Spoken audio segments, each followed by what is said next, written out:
aí, meus queridos, sejam bem-vindos para mais um vídeo. Depois de eu mostrar tudo que eu levo na minha mochila de equipamentos, eu decidi entrar num clima meio aqui que vai me causar problemas. Eu sei que vai ter gente me xingando nos comentários, mas eu acho que é um conteúdo muito importante de fazer. Eu acho que, de verdade mesmo, por mais que o pessoal vai me xingar ou o pessoal talvez não entenda o sentido real desse conteúdo, eu acho que realmente é um conteúdo importante para ser feito. Vamos fazer o meu review definitivo sobre a nossa querida ZV-E10, o porquê eu gosto ou não da ZV-10. Será que vale a pena pra você em 2024 pegar uma dessa? 2025 que você tá assistindo aí, pegar uma dessa daqui? Vem comigo que eu vou te falar. Mas antes, obviamente, deixa o like aqui embaixo, se inscreve no canal se você é novo por aqui pra você não perder nenhum dos conteúdos que eu faço. E ó, marcas que quiserem me patrocinar, me mandar aí umas lentes, uns negócios, eu tô aceitando, tá? Então se você quiser, tiver afim, quero mandar uma lente pro Vininha testar,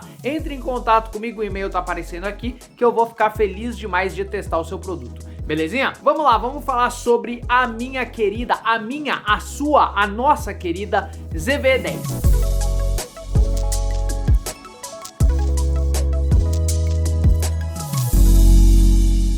Essa câmera aqui, quando ela chegou no mercado, ela pegou um mercado assim de calças curtas. Sem dúvida nenhuma, eu acho que não tem uma outra câmera que teve um impacto tão assim de cara quanto a ZV-10. É muito absurdo porque qualquer pessoa que tá começando no audiovisual sempre vai para uma ZV-10. Obviamente agora com remessa conforme e tal, o custo dela, principalmente lá fora, ficou um pouco pior pra gente. Você encontra essa câmera aqui numa faixa de R$5.000. Aqui no Brasil já tá com tudo pago, tudo mais. Inclusive essa minha eu comprei aqui no Brasil. E você consegue ali por R$5.000, 5.500 mais ou menos, se você quiser com essa lente, que é a lente do kit. Só que na época boa, assim, do AliExpress, você encontrava essa câmera aqui por R$3.000, tá ligado? 3.500. Então era um preço realmente muito competitivo, principalmente se você fosse olhar do outro lado, que você não tinha câmeras tão competitivas assim, né? Assim, eu sei que vai ter gente me xingando, mas, cara, entendam, a gente não tinha câmeras tão competitivas quanto uma dessa no mercado naquela época. A gente tinha a série da Canon, né, que não era tudo isso, e as séries da Sony eram muito mais caras. E aí quando essa câmera aqui veio, inclusive essa câmera aqui é uma coisa importante de se falar, porque essa câmera foi desenvolvida para vlogs. Então para quem se gravava, para quem se grava e tal, essa câmera é perfeita, porque ela tem um microfone já embutido, ela tem vários recursos que ajudam quem faz isso daqui que eu tô fazendo, tá ligado? Que usa o YouTube como uma fonte de renda e quer fazer uns vídeos mais profissionais. Só que aí ela acabou chegando no mercado, mano, pegando todos os videomakers que queriam começar ou que queriam renovar o equipamento e acabaram indo pra ela. Então provavelmente mesmo, você deve ter visto vários conteúdos falando que a ZV-10 era a melhor câmera do mercado, que a ZV-10 ia entregar uma coisa absurda, e provavelmente você entrou nesse vídeo porque você caiu em algum desses vídeos, ou principalmente porque você tá pensando em comprar uma câmera, uma ZV-10 agora em 2024. Vini, você recomenda a ZV-10 para quem tá começando no audiovisual? Sim, eu recomendo, mas com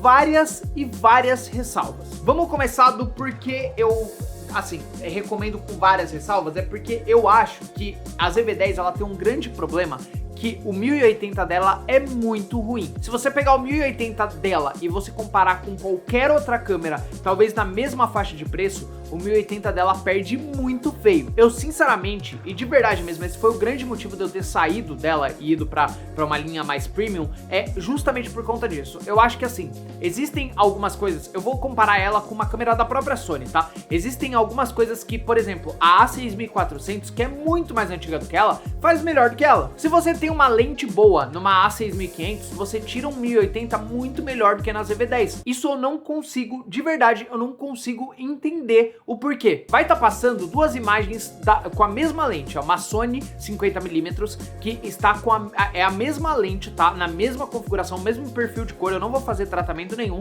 e está em duas câmeras diferentes. Eu quero que vocês deixem aqui embaixo nos comentários qual vocês acham que é a ZV-10 e qual vocês acham que é a A6400. E principalmente qual vocês acharam melhor, porque isso pra mim foi uma coisa que me chocou. Não importa quantas lentes eu coloque aqui, lentes prime, lentes de cinema, lentes arte, ainda assim fica bizarro e ruim o 1080. Agora, quando você vai pro 4K, a situação é diferente. Se você pretende gravar em 4K com essa câmera aqui, eu recomendo ela demais, porque eu acho que o 4K dela é sensacional. Dizem aí que ela faz um 6K e coloca pra 4K, eu não acredito muito nisso, mas é o que todo mundo diz por aí. Eu sinceramente não fui tão técnico assim pra saber se é verdade ou não, então eu não sei, é o que dizem por aí. Se você for filmar em 4K, eu recomendo demais, porém, ela tem algumas limitações. Primeiro de tudo que ela vai esquentar, e aí você tem que tirar uma proteção dela, e ela esquenta mesmo, e assim, uma vez eu gravei por 20 minutos mais ou menos, e ela esquentou, e teve uma vez que foi bizarro realmente, que eu tava usando ela como facecam, numa reunião que eu tava, e cara, em 10 minutos ela esquentou e desligou, tipo, e já tava com a proteção desativada, eu achei muito bizarro, mas enfim. Só que se você for gravar ali, tipo, com uma dummy battery, alguma coisa assim, vale a pena você,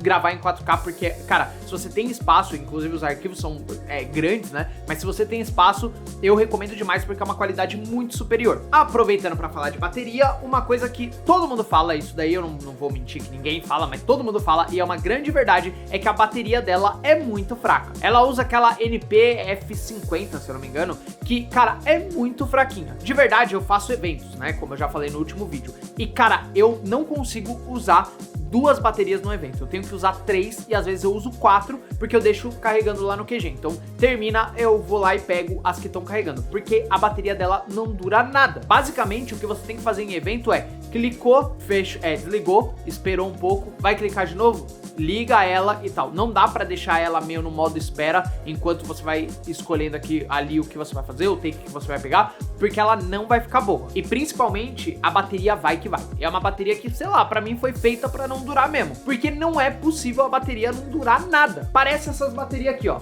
Parece essas porcaria aqui, ó. Essas NP aqui. Parece isso. De tão ruim que ela é. Eu tenho um ódio mortal dessas NP. Puta merda. Um ponto muito positivo pra ela é que eu acho que se você é iniciante, você consegue ter uma noção muito boa e realmente explorar com essa câmera. Um vídeo que eu vou fazer mais pra frente, o próximo vídeo provavelmente, vai ser mostrando um comparativo de câmera na mão com câmera no gimbal. E cara, a Sony, ela acertou tanto nessa estabilização, tanto dessa quanto da linha mais pro deles, que você consegue realmente fazer os takes na mão e depois você consegue passar no Catalyst ou até mesmo no Premiere e ficar bom. Isso, querendo ou não, pra gente que é brasileiro e sabe o custo dos equipamentos, é um avanço muito grande, porque você às vezes economizar 50, 100, 200 reais, 1000 reais, 5 mil reais é muito bom. Então você não precisa, entre muitas aspas, tá? Eu vou falar mais sobre isso no vídeo que eu falo sobre os estabilizadores e os gimbals e tudo mais. Mas você, entre muitas aspas, não precisar de uma estabilização é muito bom, porque você não vai precisar gastar 4, 5 mil reais num gimbal. Você consegue fazer os takes na mão e depois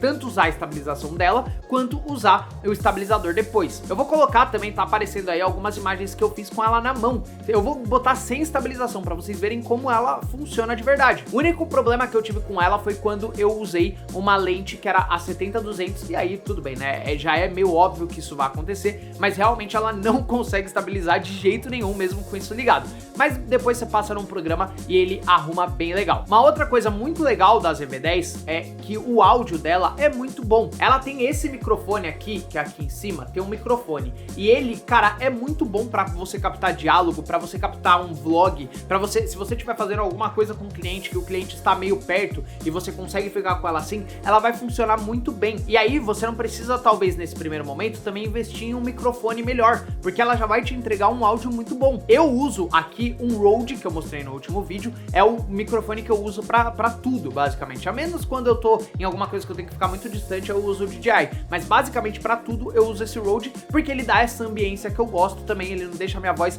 tão limpa, ele dá essa coisa a mais pra você sentir aqui onde eu tô também, sabe? Eu gosto dessa linguagem. Mas caso você não goste, você pode usar um microfone mais direcional, você pode usar um microfone mais de diálogo, tem várias opções, mas aqui na ZV-10 você vai ter esse microfone mais ou menos, não é a mesma qualidade, né? Mas mais ou menos essa qualidade já direto na câmera, o que é sensacional. Uma coisa horrível que a Sony implementou foi essa coisa aqui de efeito de pele suave. Isso daqui é uma coisa que você não precisa colocar. A única vez que eu testei isso, eu ainda testei no 1080 e prejudicou mais ainda a minha imagem. então por favor não chegue nem perto disso. O pessoal às vezes passa direto por isso nos reviews que eu vi, mas é uma coisa que às vezes você ativa e principalmente na minha veio ativada de fábrica, então eu tive que desativar porque a minha primeira gravação eu saí com a pele toda lisa, e aí eu falei, ué, o que tá acontecendo? Então desative porque, cara, é muito estranho ter isso e eu acho que não tem sentido nenhum a gente continuar com isso ativo. Obviamente também eu tenho que falar do modo de definição de produto, que é essa daqui, que, cara, é muito bacana. Isso daqui é sensacional quando você precisa mostrar algum objeto,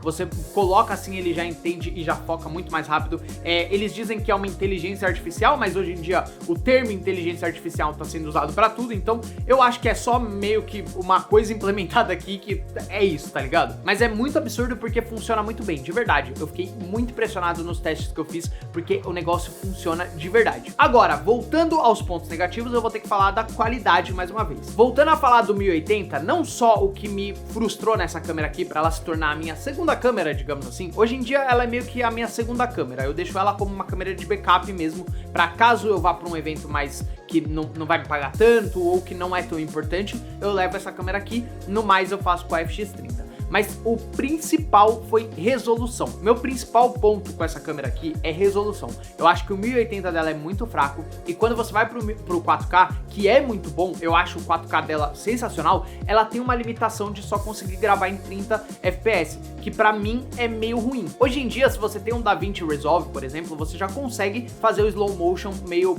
falso, mesmo em 30 FPS, o que, assim, funciona, eu já usei algumas vezes e funciona, e assim, você não precisa migrar, mas, cara, eu acho que se você se acostumar com isso, você vai acabar se acostumando com um equipamento que é inferior a talvez o seu trabalho. Eu gosto muito de falar isso, que o equipamento não faz o profissional, mas o profissional com um equipamento melhor, desempenha melhor, e eu sou um cara que eu gosto de evoluir os meus equipamentos, então, se eu compraria novamente essa câmera, compraria, se eu fosse um cara mais, que tá começando agora, que quer pegar os seus primeiros clientes, eu compraria essa câmera sim. Agora, se você já tem uma noção, se você já tem uma câmera, se você já faz alguns vídeos, eu sinceramente não recomendo essa câmera não. O problema atual é que a gente não tem uma outra, pelo menos eu não conheço nesse momento, e peço desculpas aí, que eu acho que a gente não tem uma outra nessa mesma faixa de preço, de 5, 6 mil reais. Então, por isso, talvez a ZV-10 seja tão presente aqui pra gente, e que seja uma saída tão boa pra gente, é isso que é mais doido. Se você precisar, por exemplo, de um 4K 60, de um 4K 120, ela não vai te entregar. Inclusive, o 4K 30 também tem um crop, que é um crop bem agressivo. Se você faz em 4K 24, ela não vai ter crop nenhum, mas do 4K 30 ela dá um crop que, cara, pra mim, por exemplo, sempre foi um grande problema. Eu sempre gravei nessa mesma posição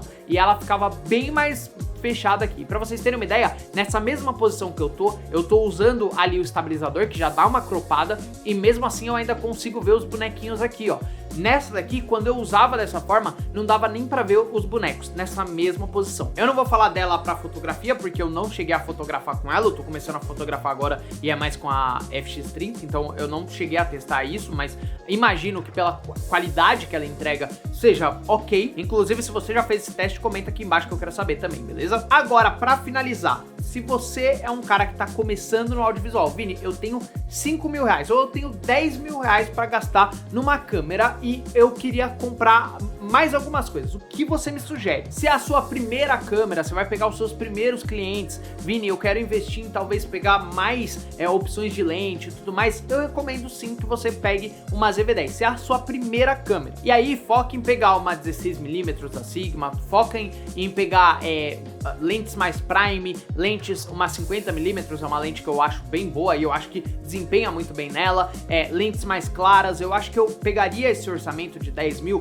já que, cara, infelizmente com 10 mil, ou você compra uma câmera sem nenhuma lente, ou você compra uma ZV-10 com algumas lentes, eu iria na ZV-10 nesse momento. Mas assim, é importante que você vá pra ZV-10 nesse momento, comprando lente e já pensando que daqui um tempo eu vou fazer um upgrade, daqui um tempo eu vou ir pra outra câmera e tudo mais. Porque assim você vai conseguir também meio que se programar para ir pra outra câmera, tá ligado? Até porque com 10 mil hoje em dia você compra talvez...